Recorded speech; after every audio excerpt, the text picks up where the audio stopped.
Hello दोस्तों, आप सभी का स्वागत है अपना सपना क्लासेज में। आज हम पॉलिटी के कुछ क्वेश्चन करेंगे। कुछ क्वेश्चन हम पिछली वीडियो में कर चुके हैं, तो आप सभी में से अगर किसी ने वो वीडियो नहीं देखी है तो वो वीडियो ज़रूर देख लें। वो वीडियो आप सभी के एग्ज़ाम के लिए बहुत ही फ़ायदेमंद साबित होगी। चलिए फर्स्ट क्वेश्चन करते हैं। भारत की संविधान सभा किसके अनुसार गठित की गई? साइमन कमीशन प्रस्ताव, क्रिप्स प्रस्ताव, माउंटबेटन योजना, कैबिनेट मिशन योजना। जैसा कि आप सभी जानते हैं कि जो हमारा कैबिनेट मिशन है वो 1946 यानी कि 1946 में भारत आया।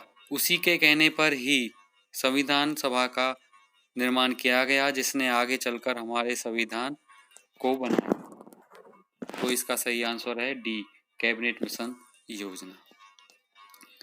संविधान सभा के सदस्यों को निम्न में से किसने प्रत्यक्ष रूप से निर्वाचित किया? प्रांतों की विधानसभा ने, संघीय व्यवस्थापिका ने, ANB दोनों ने, इनमें से कोई नहीं।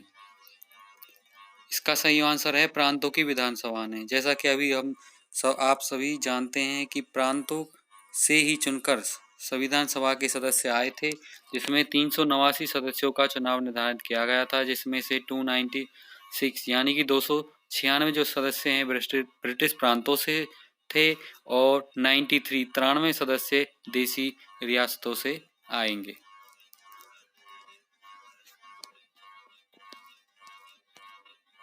क्वेश्चन नंबर 1, भारत की संविधान सभा किसके अनुसार गठित की गई? साइमन कमीशन प्रस्ताव, क्रिप्स प्रस्ताव, माउंटबेटन योजना, कैबिनेट मिशन योजना। जो भारत की संविधान सभा है वो कैबिनेट मिशन योजना के अनुसार ही गठित की गई थी।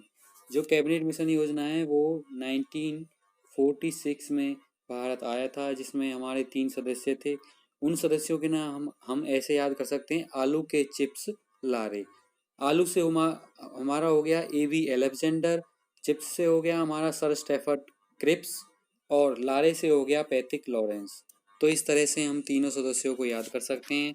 चलिए नेक्स्ट क्वेश्चन पे चलते हैं। संविधान सभा के सदस्यों को निम्न में से किसने प्रत्यक्ष रूप से निर्वाचित किया? तो हम सभी जानते हैं जो हमारे संविधान सभा के सदस्य थे वो प्रांतों की विधानसभा से निर्वाचित किए गए थे, जिसमें से हमारी 296 हमारी प्रांतों की रियासतें थी और 93 हमारी देसी रियासतें थी। संविधान सभा की स्थापना कब हुई? ए 10 जून 1946, 9 दिसंबर 1946, 26 दिसंबर 1946 और 26 दिसंबर 1949। तो इसका सही आंसर है आपका बी, 9 दिसंबर 1946।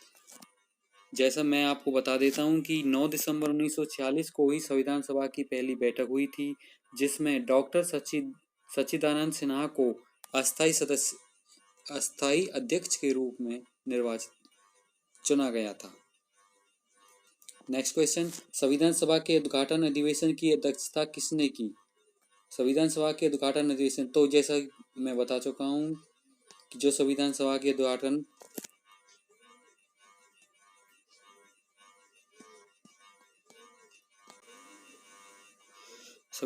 उद्घाटन अधिवेशन की अध्यक्षता डॉक्टर सच्चिदानंद सिन्हा ने की थी। क्योंकि जो पहला अधिवेशन हुआ था उसी में डॉक्टर सच्चिदानंद सिन्हा को अस्थायी अध्यक्ष के रूप में चुना गया था।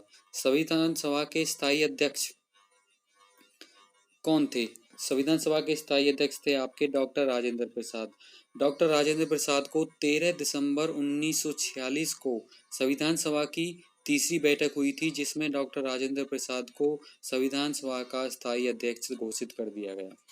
भारतीय संविधान की प्रारूप समिति के अध्यक्ष कौन थे? भारतीय संविधान की प्रारूप समिति के अध्यक्ष कौन थे? B.R. Ambedkar, J.B. Kripalani, Jawaharlal Nehru, B.N. Rao. जो भारत की संविधान सभा की प्रारूप समिति है उसके अध्यक्ष B.R. अम्बेडकर थे। नेक्स्ट क्वेश्चन, संविधान सभा का संवैधानिक सलाहकार किसे नियुक्त किया गया था? जो संविधान सभा का संवैधानिक सलाहकार है वो नियुक्त किया गया था आपके B.N. राव को। संविधान सभा में उद्देश्य प्रस्ताव किसने प्रस्तुत किया था? ये तो बहुत ही पुराना क्वेश्चन है। संविधान सभा में जो उद्देश्य प्रस्ताव है वो जवाहरलाल नेहरू ने प्रस्तुत किया था। संविधान सभा ने अंतिम रूप से संविधान को कब पारित कर दिया? 26 जनवरी 1950, 15 अगस्त 1947, 26 नवंबर 1949, 2 अक्टूबर 1950। जो संविधान सभा को संविधान सभा ने अंतिम रूप से जो पारित किया गया था, वो पारित किया गया था आपका 26 नवंबर 1949। जैसा कि हम जानते हैं 26 नवंबर 1949 को जो हमारा संविधान है वो बन के तैयार हो गया था। इसमें उसी की डेट पूछी हुई है। भारतीय संविधान किस दिन से पूर्णतः लागू हुआ? हम सभी जानते हैं कि गणतंत्र दिवस जो हम हैं वो मनाते हैं 26 जनवरी को। तो 26 जनवरी 1950 को हमारा संविधान पूर्णतः लागू हो गया था। उसी दिन की वजह से हम गणतंत्र दिवस मनाते हैं। भारत गणतंत्र कब हुआ? लो, वही क्वेश्चन आ गया जो मैं अभी बता रहा था कि भारत का गणतंत्र दिवस कब होता है। वो होता है आपका 26 जनवरी को।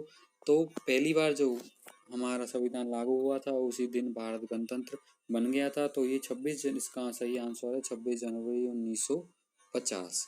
भारत एक गणतंत्र है, इसका अर्थ क्या है? सभी मामलों में अंतिम अधिकार जनता के पास हैं। भारत में संसदीय शासन व्यवस्था है। भारत में वंशानुगत शासक नहीं है। भारत राज्यों का एक संघ है। तो हम सभी जानते हैं सभी मामलों में अंतरिम अधिकार जनता के पास है। लोकतंत्र है भारत में। भारत में संसदीय शासन व्यवस्था, ये भी हम जानते हैं। भारत में वंशानुगत शासक नहीं है, इसका सही अर्थ है भारत में वंशानुगत शासक नहीं है। संविधान सभा द्वारा अंतिम रूप से पारित संविधान में कुल कितने अनुच्छेद और अनुसूचियां थी? जो हमारा संविधान सभा ने मूल रूप से जो संविधान पारित किया था स्टार्टिंग में, उसमें हमारे 395 अनुच्छेद और 8 अनुसूचियां थी। इस सही आंसर हो गया आपका ए, 395 अनुच्छेद और 8 अनुसूचियां। नेक्स्ट क्वेश्चन, भारत संविधान के किस भाग को उसकी आत्मा की संज्ञा दी गई है? मूल अधिकार को, प्रस्तावना को, संवैधानिक उपचारों के अधिकार को और संशोधन प्रक्रिया को। जो हमारी संवैधानिक उपचारों का अधिकार है उसे ही हम भारतीय संविधान की आत्मा की संज्ञा दी गई है। इसे हम आर्टिकल 32 में देख सकते हैं। भारतीय संविधान की कौन सी विशेषता इंग्लैंड से ली गई है? भारतीय संविधान कौन सी? संसदीय प्रणाली, संघीय प्रणाली, मूल अधिकार, मूल कर्तव्य। तो हम जब जानते हैं कि संसद जो है हमारा वो इंग्लैंड से लिया गया है, क्योंकि स्टार्टिंग हमारी वहीं से हुई है, तो संसद भी हमारा वहीं से लिया गया था। वर्तमान में भारतीय संविधान में कुल कितनी अनुसूचियां हैं? वर्तमान में जो हमारे भारतीय संविधान है उसमें हमारी 12 अनुसूचियां हैं। और जो हमारा मूल संविधान था उसमें कितनी अनुसूचियां थी? उसमें हमारी 8 अनुसूचियां थी। तो वर्तमान भारतीय संविधान में 12 और जो हमारा मूल संविधान था उसमें हमारी 8 अनुसूचियां थी। भारत संघ में शामिल राज्यों तथा संघ शासित क्षेत्रों का उल्लेख भारतीय संविधान की किस अनुसूची में है? भारत संघ में शामिल राज्य, तो भारत जो है राज्यों का संघ है, ये हमारा आर्टिकल 1 में कहा गया है। तो इसका सही आंसर है प्रथम अनुसूची में ये है। भारतीय संविधान की तीसरी अनुसूची का संबंध, भारतीय संविधान की जो तीसरी अनुसूची है उसमें उसका संबंध किससे है? राज्यसभा में प्रतिनिधित्व से, शपथ एवं प्रतिज्ञान से, भाषाओं से। जो हमारी तीसरी अनुसूची है उसमें हमारा दिया गया है अधिकारियों की शपथ एवं प्रतिज्ञान। भारतीय संविधान की किस अनुसूची में राजभाषाओं का उल्लेख है? जो हमारा राजभाषाओं का उल्लेख वो है हमारी 8वीं अनुसूची में। भारत की जो जितनी भी राज्य भाषाएं हैं वो हमारी 8वीं अनुसूची में आती हैं। दल बदल से संबंधित प्रावधान किस अनुसूची में रखे गए हैं? द से दल बदल और द से 10वीं अनुसूची में जो हमारी दल बदल से संबंधित प्रावधान रखे गए हैं। पंचायती राज व्यवस्था संबंधित प्रावधान भारतीय संविधान की किस अनुसूची में रखे गए हैं? जो पंचायती राज है हमारा वो किस अनुसूची में रखा गया है? वो हमारा 11वीं अनुसूची में रखा गया है। ये हमारा ग्राम पंचायत के बारे में बात कर रहा है। शहरी स्वशासन है जो हमारा, वो 12वीं अनुसूची में है। शहरी स्वशासन कौन सी में है? 12वीं अनुसूची में है। भारतीय संविधान के किस अनुच्छेद में यह अंकित है कि भारत अर्थात इंडिया राज्य का एक संघ है? तो ये तो मैं सबसे पहले बता रहा था कि अनुच्छेद 1 में ही, और अनुसूची फर्स्ट, और अनुच्छेद भी फर्स्ट, और अनुसूची भी फर्स्ट, इसमें ही हमारा कहा गया है कि भारत राज्यों का एक संघ है। भारतीय संविधान के किस अनुच्छेद में अंतर्राष्ट्रीय शांति की बात की गई है? तो भारत का जो अनुच्छेद नंबर 51 है उसमें अंतर्राष्ट्रीय शांति की बात कही गई है।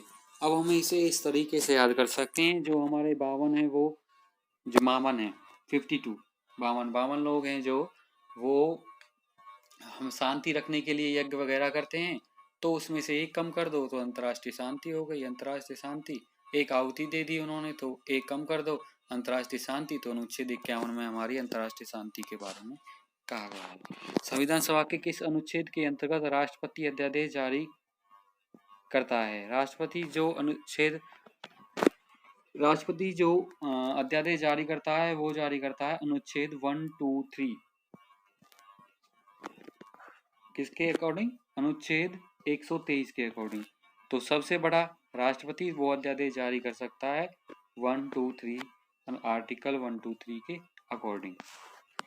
संविधान के किस अनुच्छेद के द्वारा संघ एवं राज्यों के लिए लोक सेवा आयोग का प्रावधान है? ए अनुच्छेद 310, अनुच्छेद 312, अनुच्छेद 314, अनुच्छेद 315। तो जो हमारे लोक सेवा आयोग का प्रावधान है उसका वर्णन हमें मिलता है अनुच्छेद 315 में। ऑप्शन डी सही है बिल्कुल। भारतीय संघ में किसी राज्य को सम्मिलित करने का अधिकार किसके पास है? राष्ट्रपति के पास, संसद के पास, प्रधानमंत्री के पास, लोक सेवा अध्यक्ष के पास। जो हमारा किसी भी राज्य को जो भारत में शामिल करने का अधिकार है वो संसद के पास होता है, तो उसे हमारा बी ऑप्शन बिल्कुल सही है। वर्ष 1953 में गठित राज्य पुनर्गठन आयोग के अध्यक्ष कौन थे? हम सभी जानते हैं कि फजल अली आयोग जो हमारा 1953 में आया था, तो इसका सही अध्यक्ष कौन हो गया? न्यायमूर्ति फजल अली। भाषी आधार पर राज्यों का पुनर्गठन कब किया गया? सन 1947 में, 1952 में, 1953 में, 1956 में। जो हमारा राज्य पुनर्गठन आयोग है ये इसी ने ही भाषा के आधार पर राज्यों का पुनर्गठन किया था, तो इसका पुनर्गठन हमारा 1953 ईस्वी में किया गया। इसका सही ऑप्शन है आपका सी। भाषी आधार पर गठित भारत का प्रथम राज्य था, इसका तो आप याद कर लेना। इसका सही आंसर है डी, आंध्र प्रदेश। सही आंसर कौन सा है? आंध्र प्रदेश जो पहला राज्य है जो भाषा के आधार पर फजल अली आयोग द्वारा बनाया गया था। पांडिचेरी को किस वर्ष भारतीय संघ में शामिल किया गया? पांडिचेरी को भारत में शामिल किया गया, ऑप्शन बी 1959, 1959 ईस्वी में। भारतीय संविधान निम्नलिखित में से कौन सी नागरिकता प्रदान करता है? एकल नागरिकता, दोहरी नागरिकता, ए एंड बी दोनों, इनमें से कोई नहीं। जो भारत संविधान है वो एकल नागरिकता प्रदान करता है। क्यों? क्योंकि अगर कोई भी व्यक्ति किसी और देश की नागरिकता ले लेता है तो उसकी नागरिकता स्वतः ही खत्म हो जाती है, भारतीय नागरिकता उसकी समाप्त हो जाती है। भारत की नागरिकता किस प्रकार प्राप्त की जा सकती है? जन्म से, वंशानुक्रम से, देशीकरण से, ये सभी से। तो हम ये सभी तरीकों से है जो भारत की नागरिकता प्राप्त कर सकते हैं। ऑप्शन डी बिल्कुल सही है, क्योंकि अगर हम जन्म से भारत में रहते हैं तो हम भारत के नागरिक हैं ही। वंशानुक्रम, वंश से अगर हम कहीं बाहर रह रहे हैं लेकिन हमारे जो पिताजी हैं वो यहाँ रहते हैं तो भी हमको भारत की नागरिकता मिल सकती है देशीकरण से। और अगर हम किसी विदेश के नागरिक हैं तो हम भारत में आकर कुछ नियमों के अनुसार भारत की नागरिकता ले सकते हैं। भारतीय नागरिकता का अंत किस प्रकार किया जा सकता है? नागरिकता का परित्याग करने से, सरकार द्वारा नागरिकता छीनने से, अन्य देश की नागरिकता ग्रहण करने से, उपरोक्त सभी प्रकार से। अब जो इसमें हमारा ऑप्शन है वो डी बिल्कुल सही है। क्यों? क्योंकि नागरिकता का परित्याग करने से अगर आप नागरिकता छोड़ना चाहते हो तो आपकी नागरिकता समाप्त हो जाएगी। सरकार द्वारा नागरिकता छीनने से अगर आप कुछ ऐसा काम करते हो कि सरकार आपकी नागरिकता छीन ले तो भी आपकी नागरिकता समाप्त हो जाती है। अन्य देश की नागरिकता ग्रहण करने से जैसा कि पहले हम क्वेश्चन कर चुके हैं, जो भारत है वो एकल नागरिकता प्रदान करता है। तो अगर हम किसी और देश की नागरिकता ले लेते हैं तो भारतीय नागरिकता स्वतः ही समाप्त हो जाती है। निम्न में से कौन सी शर्त भारत की नागरिकता प्राप्त करने के लिए नहीं है? अधिवास, पंजीकरण, वंशानुकरण, संपत्ति स्वामित्व। संपत्ति के आधार पर आप भारत के नागरिक नहीं बन सकते। तो इसका सही आंसर है संपत्ति स्वामित्व, ऑप्शन डी। Option D. वर्तमान में भारत में राज्य एवं केंद्र शासित प्रदेशों की संख्या क्रम से है। ये आपका पुराना क्वेश्चन है। जो फिलहाल है वो उसमें 28 राज्य और 7 केंद्र शासित प्रदेश हैं। तो ये पुराना क्वेश्चन है, इसे छोड़ दीजिए। नेक्स्ट क्वेश्चन करते हैं। भारतीय संविधान में नागरिकों के मूल अधिकारों का वर्णन है। नागरिकों के मूल अधिकारों का वर्णन है जो वो आर्टिकल 12 से 35 तक है। तो इसका सही आंसर है जो है आपका वो है ऑप्शन ए। वर्तमान में भारतीय नागरिकों को कितने मूल अधिकार प्राप्त हैं? वर्तमान में भारत के नागरिकों को कितने मूल अधिकार प्राप्त हैं? तो इसका सही आंसर है 6, ऑप्शन बी बिल्कुल सही है। क्योंकि जो संपत्ति का अधिकार है जो वो मूल अधिकारों में से हटा दिया गया है। मूल अधिकार को प्रभावित करने की शक्ति किसे प्राप्त है? संसद को, राष्ट्रपति को, उच्च एवं उच्चतम न्यायालय को, सिर्फ उच्चतम न्यायालय को। जो इसकी शक्ति है वो उच्च और उच्चतम न्यायालय दोनों को प्राप्त है। अगर आपसे कोई आपके मूल अधिकारों के छेड़ता है, मूल अधिकारों को छीनता है तो आप उच्च और उच्चतम न्यायालय के पास जा सकते हो। प्रेस की स्वतंत्रता का अधिकार निहित है अनुच्छेद 19(1) में, अनुच्छेद 19(2) में, अनुच्छेद 21(1) में, अनुच्छेद 24(2) में। तो इसका सही आंसर है अनुच्छेद 19(1) में। ये ऑप्शन बिल्कुल सही है। चलिए चलते हैं नेक्स्ट क्वेश्चन पर। संपत्ति के अधिकार को किस संविधान संशोधन के द्वारा मूल अधिकार से हटा दिया गया है? तो ये हमारा 44वां संविधान संशोधन है जो 1976 में हुआ है। इसके अनुसार जो हमारा संपत्ति का अधिकार वो हटा दिया गया है। तो ऑप्शन सी इसका बिल्कुल सही है आंसर है। वर्तमान में संपत्ति का अधिकार एक प्रकार का क्या है? वैदिक अधिकार है। विधिक अधिकार है। विधिक अधिकार का मतलब है ये आपका कानूनन अधिकार है। अगर आप कानून के दायरे में रहते हुए कुछ संपत्ति अपने पास रख सकते हो, अगर आप उसका ब्यौरा देते हो तो आप संपत्ति को रखने का अधिकार है। किस अनुच्छेद के द्वारा 6 से 14 वर्ष तक के बच्चों की शिक्षा का अधिकार मूल अधिकार माना गया है? सही आंसर है अनुच्छेद 21A। अनुच्छेद जो आपका 21A है उसमें 6 से 14 वर्ष तक के बच्चों को शिक्षा प्राप्त करने का अधिकार मूल अधिकार माना गया है। व्यक्तिगत स्वतंत्रता के लिए निम्नलिखित में से कौन सी रिट याचिका दायर की जा सकती है? मैडमेज, परमादेश, हैबियस कॉर्पस, बंदी प्रत्यक्षीकरण, को वारंटो, अधिकार परीक्षा, सर्सियोरी उत्प्रेषण। तो इसमें जो है हमारा बंदी प्रत्यक्षीकरण है वो हम व्यक्तिगत स्वतंत्रता के लिए यूज कर सकते हैं। इसका सही आंसर हो गया आपका बी, हैबियस कॉर्पस। मत देने का अधिकार होता है राजनीतिक अधिकार, नागरिक अधिकार, आर्थिक अधिकार, कानूनी अधिकार। तो हम सब जानते हैं कि मत देने का अधिकार है जो हमारा वो राजनीतिक अधिकार होता है। तो ए ऑप्शन बिल्कुल सही है। भारतीय संविधान के किस अनुच्छेद में राज्य के नीति निर्देशक तत्वों का उल्लेख है?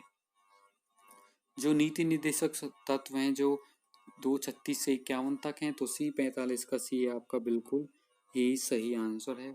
36 से 51 तक आपके नीति निर्देशक तत्वों का वर्णन किया गया है। संविधान में कल्याणकारी राज्य की अवधारणा किसमें निहित है? प्रस्तावना में, मूल अधिकारों में, नीति निर्देशक तत्वों में, मूल कर्तव्यों में। जो कल्याणकारी राज्य है उसका जो अवधारणा है वो नीति निर्देशक तत्वों में है, निहित है। क्यों? क्योंकि जो नीति निर्देशक तत्व हैं वो किसी राज्य के ऊपर होता है, वो अपने नागरिकों को देना चाहता है या नहीं देना चाहता, तो ये कानूनी अधिकार नहीं होते हैं। इसके लिए आप न्यायालय के पास नहीं जा सकते। तो सही आंसर हो गया आपका सी, नीति निर्देशक तत्व। नीति निर्देशक सिद्धांत है वाद योग्य नहीं है, अंशतः वाद योग्य, इनमें से कोई नहीं। जो हमारी नीति निर्देशक तत्व हैं वो वाद योग्य नहीं है। वो डिपेंड करता है राज्य पर कि वो आपको देना चाहता है नीति निर्देशक सिद्धांत या नहीं। भारतीय नागरिकों के लिए एक समान सिविल संहिता का उल्लेख किस अनुच्छेद में है? अनुच्छेद 40 में, अनुच्छेद 42 में, अनुच्छेद 43 में, अनुच्छेद 44 में। तो इसका सही आंसर है आपका अनुच्छेद 44। इसका ऑप्शन डी बिल्कुल सही आंसर है। भारतीय किस राज्य में समान नागरिक संहिता लागू है? हरियाणा में, बिहार में, गोवा में, कर्नाटक में। तो समान नागरिक संहिता लागू है जो वो हमारा गोवा में लागू है। राज्य के नीति निर्देशक सिद्धांतों के अनुसार किस आयु तक के बच्चों को निःशुल्क एवं अनिवार्य शिक्षा देने की आशा की जाती है? 14 वर्ष, 16 वर्ष, 8 वर्ष, 12 वर्ष। इससे पहले ही हम क्वेश्चन कर चुके हैं कि जो 14 वर्ष से नहीं, जो 6 वर्ष से 14 वर्ष तक के बच्चे हैं उनको शिक्षा का अधिकार है। वो आपका जो वर्णन किया गया है वो आर्टिकल 21 में किया गया है, 21A में किया गया है। तो आप देख सकते हो बिल्कुल पिछले क्वेश्चन को जाकर। तो इसका सही आंसर आप पिछले क्वेश्चन से लगा सकते हैं। इसका सही आंसर हो गया 14 वर्ष। भारतीय संविधान में मूल कर्तव्यों का वर्णन किस अनुच्छेद में है? अनुच्छेद 51, अनुच्छेद 51 के, अनुच्छेद 52, अनुच्छेद 53। तो इसका सही आंसर है अनुच्छेद 51 के। अनुच्छेद 51 के में जो मूल कर्तव्यों का वर्णन है। अब हमने पिछले क्वेश्चन किया था वहाँ यहाँ से आप बिल्कुल कनेक्ट कर सकते हो। जो अनुच्छेद हमारा 51 है उसमें अंतर्राष्ट्रीय शांति के बारे में कहा गया था। जैसे मैंने बताया था 52 शांति के लिए यज्ञ करते हैं, उसमें से एक कम कर दो, 51 हो गया। संविधान में मूल कर्तव्यों की प्रेरणा किस देश से ली गई है?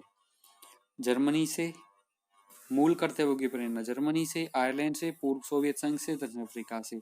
इसका सही आंसर है आपका सी, पूर्व सोवियत संघ। जो इसका सही आंसर है वो है पूर्व सोवियत संघ, या फिर हम रूस भी कह सकते हैं। रूस से जो हमारे मूल कर्तव्य लिए गए हैं। तो ये आपकी आज हम इतना ही करेंगे। आगे के क्वेश्चन हम किसी और दिन किसी वीडियो में करेंगे। तो आप सभी का धन्यवाद वीडियो अंत तक देखने के लिए। अगर आपको वीडियो अच्छी लगी हो तो हमारा चैनल लाइक करें, सब्सक्राइब करें और शेयर ज़रूर करें, और अच्छे कमेंट करके अपने छोटे भाई का उत्साह बढ़ाएं। धन्यवाद। Thank you. Thanks a lot.